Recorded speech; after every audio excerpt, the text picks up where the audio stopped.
Quero te contar sobre o custo do departamento de futebol do São Paulo na temporada passada, mais uma temporada sem títulos e de gastos bastante altos. O departamento de futebol do Tricolor custou 687 milhões de reais, número do próprio balanço oficial do São Paulo. Quero contar que a previsão do Tricolor para o seu departamento de futebol era de gastos na casa dos 530 milhões de reais, ou seja, foram investidos 157 milhões de reais a mais.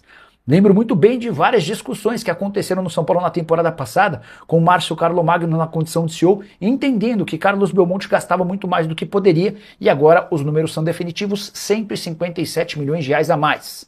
Importante registrar que isso significa uma média de 57 milhões de reais por mês investidos na temporada passada. O valor inclui salários, direitos de imagem, luvas, custos com funcionários, centro de treinamento, viagens, hospedagens, entre outras coisas. E ainda assim, apesar desse gasto bastante alto, o Tricolor fechou a temporada de 2025 com um superávit de 149 milhões de reais no futebol. Ou seja, ainda que tenha gastado 687 milhões, o departamento de futebol foi capaz de render tanto que garantiu 150 milhões a mais. Isso se dá basicamente também por conta das vendas que ficaram na casa dos 284 milhões de reais. Só para completar, registrar que folha salarial do São Paulo no ano passado foi de 225 milhões ao longo do ano, direitos de imagem 102 milhões. Você soma tudo e divide por 13, estou incluindo também o 13º, e dá para dizer que com salário e imagem, o São Paulo desembolsou 25 milhões e 100 mil reais mensais. Esse custo é ainda maior porque há também pagamento de luvas. Então, se alguém falar que a folha salarial do São Paulo é abaixo dos 20 milhões de reais, você pode dizer que não, baseado no próprio balanço financeiro.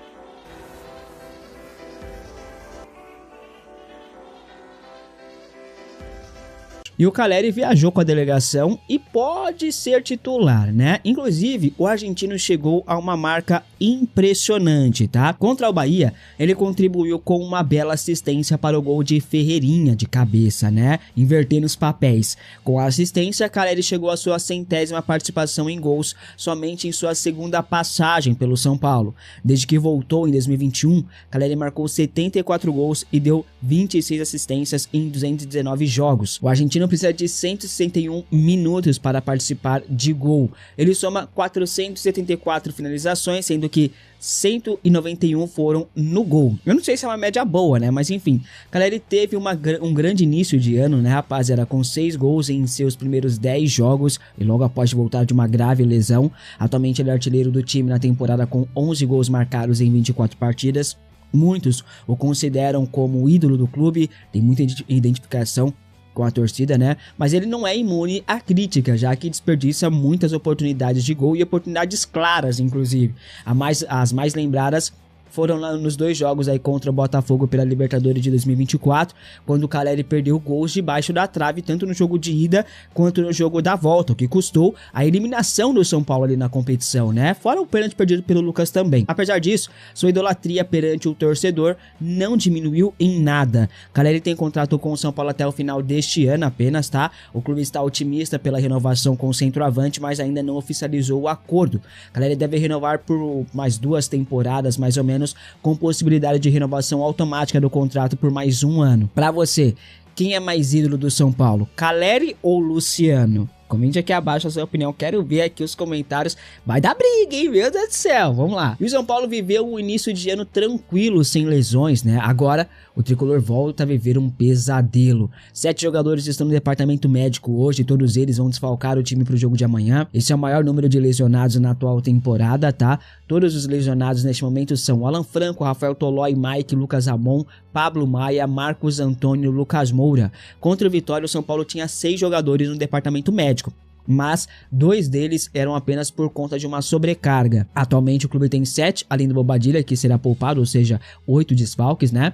A questão do Bobadilla não foi explicada, deve ser só por precaução, tá ligado? Ano passado o time chegou a ter 15 desfalques simultâneos, né? Teve uma época que o Crespo não tinha nenhum time completo para dar treino. No início do ano, Crespo mudou a estratégia a fim de não estourar a parte física dos atletas, tanto que diminuiu a carga de treino, né? Tinha dias que ele dava 20 minutos de treino apenas. O Flávio Prado, oportunista e frustrado em questões pessoais com o São Paulo, por exemplo, vive, né, dizendo que o Crespo não gostava de trabalhar, que o Crespo é um vagabundo, que não sei o que, fica falando essas presepadas que só o Flávio Prado acredita, né? Mas ele acredita porque ele tem frustrações de um passado aí da família dele com o São Paulo e tal, então é tudo uma questão pessoal, né? Então quando ele tiver a oportunidade de criticar o São Paulo, ele vai criticar, mas quando se trata de amiguinhos dele como técnico, aí ele nunca vai criticar, né? E aí é o que acontece? O Flávio Prado critica o Crespo, sendo que o Crespo adotou uma estratégia que vinha funcionando e o São Paulo não sofria com lesões neste ano, né? Agora, com a troca de treinador e a chegada dos novos profissionais, coincidentemente as lesões voltaram. Será que o Flávio Prado vai criticar o amiguinho dele agora, o Roger Machado, o Paulo Paixão? Acredito que não, né? Porque já saiu da própria boca do Flávio Prado que ele torce para os amigos dele, não para times de futebol, né? Então você entende bem o porquê que ele passa tanto pano para uns e no mesmo assunto ele bate em outros, né? É tudo questão pessoal do Flávio Prado, que deixou de ser uma referência como jornalista já faz muito tempo, né? Bom, o São Paulo está investigando um possível caso de funcionário fantasma no clube. Essa funcionária, ela seria uma secretária ligada a Outen Aires, presidente do Conselho Deliberativo do clube. A funcionária é registrada pelo clube desde 2021, início da gestão Casares e Outen. O Outen Aires confirmou aí ao Globoesporte.com que a funcionária trabalha como sua secretária. Contudo, ele nega qualquer tipo de irregularidade neste caso. A secretária atua home office, né, e sequer pisou no Morumbi ou no CT da Barra Funda. O São Paulo alega que não trabalha com o sistema de home office, exceto em raríssimas exceções, né? O clube, inclusive, cita que tem no Conselho Deliberativo 2 secretárias que atuam no Morumbi, estão ali à disposição dos conselheiros para a vista de documentos, etc. Quanto à secretária ligada aí ao Outen Aires, o registro de ponto dela chamou muita atenção. Isso porque apresentam horários idênticos, sem nenhuma variação mínima de 1 minuto sequer, tá ligado? Além disso, ela envia todo mês o registro ou os registros por e-mail, mas o endereço não é feito com o domínio do clube, por exemplo, São Paulo não sei o que.net, não, é um endereço de e-mail, né, um domínio que é utilizado por um escritório de advogados que tem Outen Aires como seu sócio principal. Essa funcionária recebe um salário de pouco menos de R$7.000 por mês. O departamento jurídico do São Paulo conduz um procedimento interno para apurar a atuação considerada no mínimo suspeita. Mais um caso aí que envergonha essa grande instituição, e vou dizer mais, tá? O São Paulo deveria investigar outras áreas também e outros chefes ali do clube em relação a funcionários fantasmas, tá?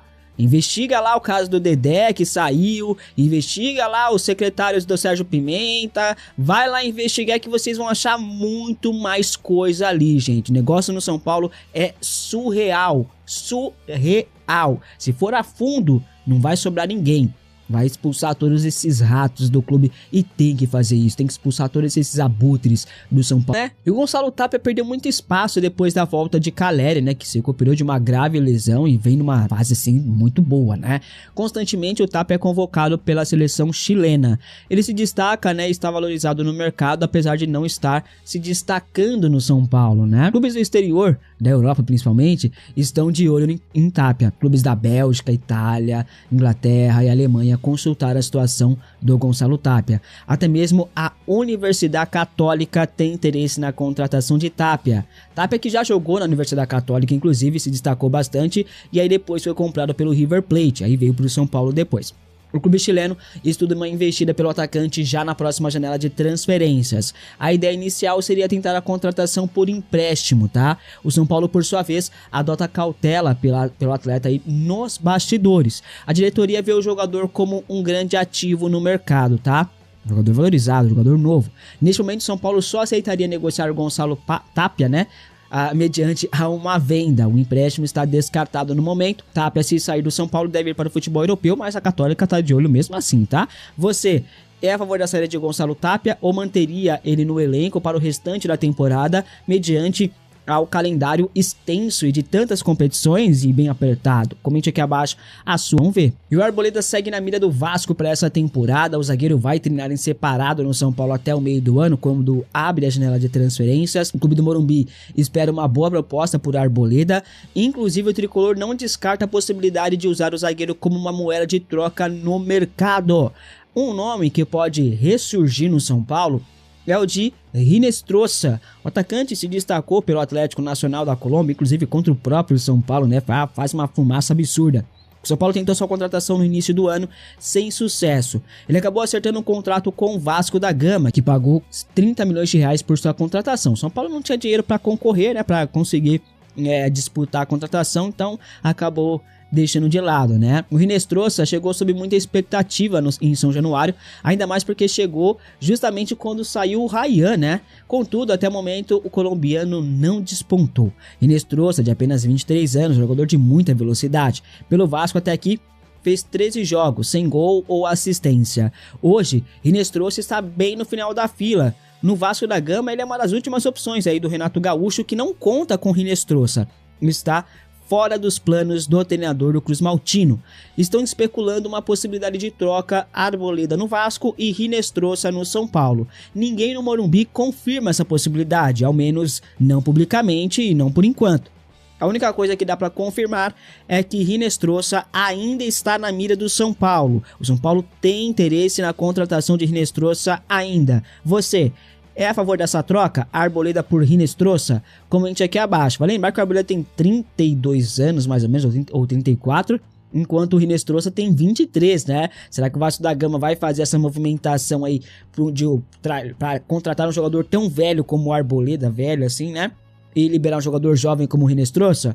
Fato é que o Hinestrosa não está agradando no Vasco. Ele tem contrato até 2029, salvo engano, e é um jogador que não despontou, não está conseguindo se adaptar ao futebol brasileiro, né? Então é uma situação que talvez se fechassem ali por empréstimo, seria uma solução mais ideal ali no cenário, né?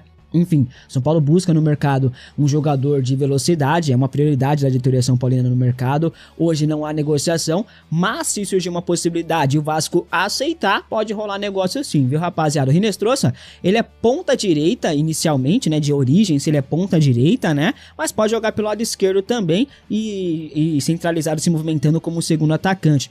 É um jogador de muita velocidade, faz muita fumaça, mas que até agora no futebol brasileiro não conseguiu se adaptar. Mas faz parte, nem todo mundo chega e consegue se adaptar rapidamente, né? Quem sabe mais pra frente o Hinestrosa consiga se adaptar. E quem sabe aqui no São Paulo, né? Por que não?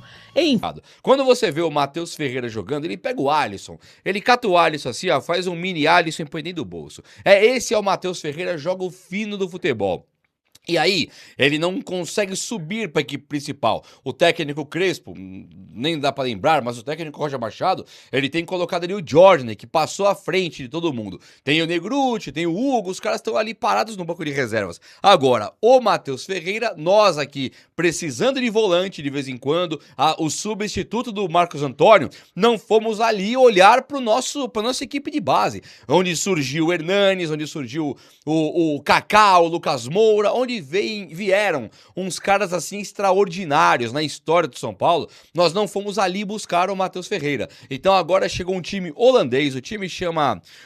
cadê o nome do time aqui? Esse Midtjylland. É um time que é da Holanda, não é tão famoso, né? Como o PSV da Holanda. Tem também aquele Feyenoord, tem alguns times lá que são mais famosos. Esse aqui ele não é tão famoso, mas ele tem um projeto de ir para o mercado, principalmente em mercados que tem a moeda mais desvalorizada em relação à moeda que eles têm na Europa, e aí eles vão buscar jogadores promissores. E o Matheus Ferreira se encaixa perfeitamente no perfil que eles querem. Forte fisicamente igual um touro, que pode ser mais fortalecido ainda, ganhar mais corpo e massa quando for para a Europa. Os caras, sabendo disso, querem agora o Matheus Ferreira, que entrou diretamente ali no radar deles. Então o São Paulo tem que se ligar. Primeiramente, um cara igual o Matheus Ferreira, ele pode ser vendido tranquilamente. Eu nem me importo, não me importo mesmo, desde que seja por 150 milhões de reais. Não for por 150 milhões, não é pra vender, porque o moleque é muito bom. É claro que eu me importo, mas tem que vender por fortuna. Esganiçar a Europa, como o Palmeiras tem feito aí. Quer um cara do Palmeiras? A Europa é esganiçada pra levar um zagueiro.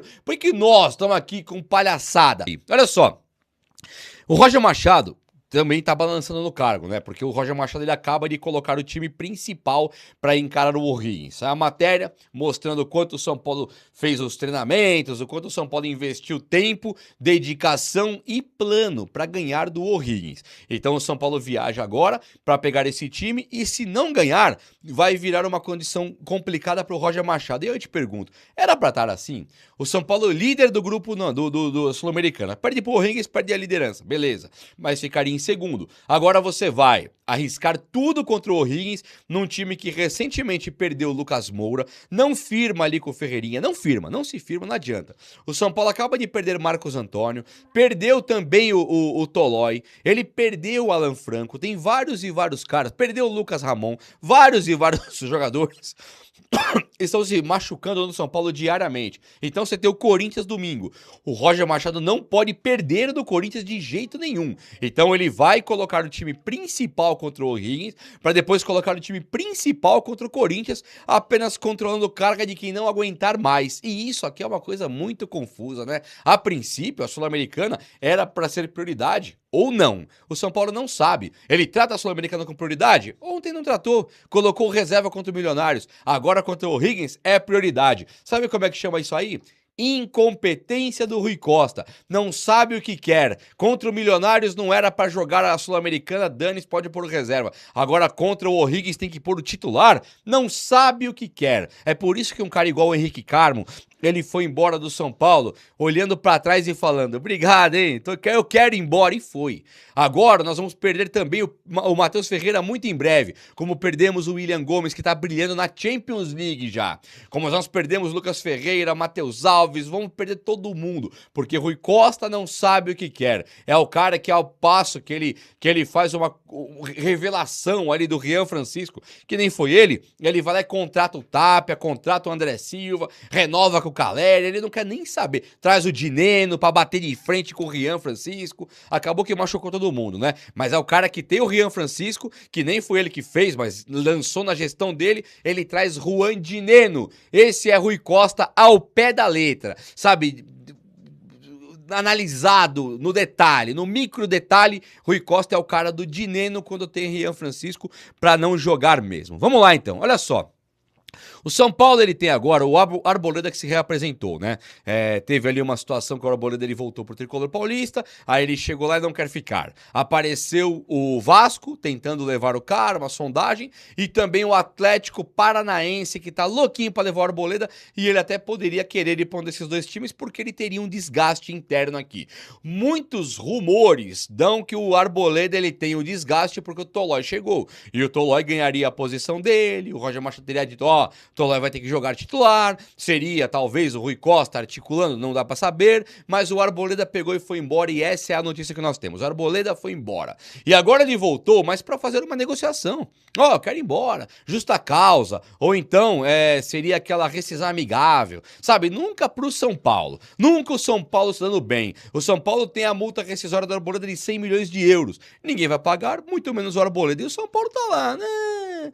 Veja bem, vamos tentar flexibilizar aqui ou ali, braço cruzado. Como é do feitio do Rui Costa, do Rádio Macis ali, que não é nada na história do São Paulo. Só que agora surgiu uma de última hora. O Atlético Mineiro não quer mais contar com Gustavo Scarpa. Essa informação vem de setoristas ali do Atlético Mineiro. O Atlético Mineiro não divulga essa informação. Não queremos mais o Gustavo Scarpa. Isso não está divulgado por eles, mas está divulgado por quem faz a cobertura diária do Atlético Mineiro. Que o Gustavo Scarpa ele não faz mais parte dos planos, como o Hulk também não fazia. O Atlético Mineiro fez que fez, flexibilizou, facilitou pro Hulk ir embora. Então o Hulk já vazou do Atlético. Agora, quem tá pra ir embora é o Gustavo Scarpa também. É um cara que fica no banco, é um cara que mal joga, é um cara que não ajudou o Atlético a conquistar os títulos recentes, ou então pelo menos não ajudou a tirar dessa crise recente, e o Atlético meio que sucumbiu.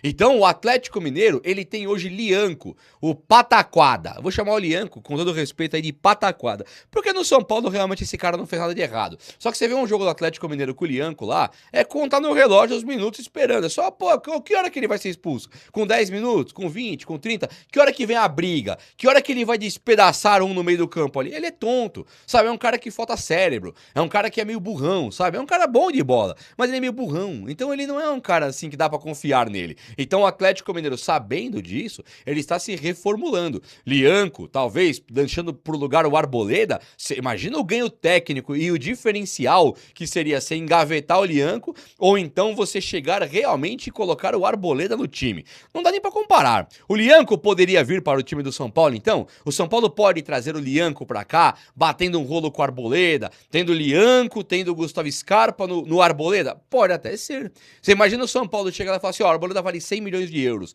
E, mas eu tenho aqui o Gustavo Scarpa, tá? E esse Lianco vai usar? Se não for, o São Paulo pode tentar bater o rolo 1 por 2. Claro que eles vão pedir um outro jogador, uma compensação financeira, e isso tudo faz parte do jogo. É óbvio que o São Paulo não vai conseguir mandar, ninguém é trouxa de pegar o Arboleda e mandar Gustavo Scarpa e Lianco, né? Só que são dois caras que o Atlético Mineiro tem problema. O Gustavo Scarpa por não atender as expectativas e o Lianco por ser um problema de disciplina, de você não conseguir contar com o cara que ele tá indo expulso direto. E já brigou com o torcedor recentemente. O Lianco, eu diria que também tá com o pé fora do Atlético Mineiro, até pela tretinha que teve no último Atlético e Cruzeiro. Ele teve uma treta com o Renan Lodge. Renan Lodge é meio líderzão do time ali, brigou com o Lianco, falou, você é tonto, você não pensa, te pedimos pra você não bater, você vai e bate no cara.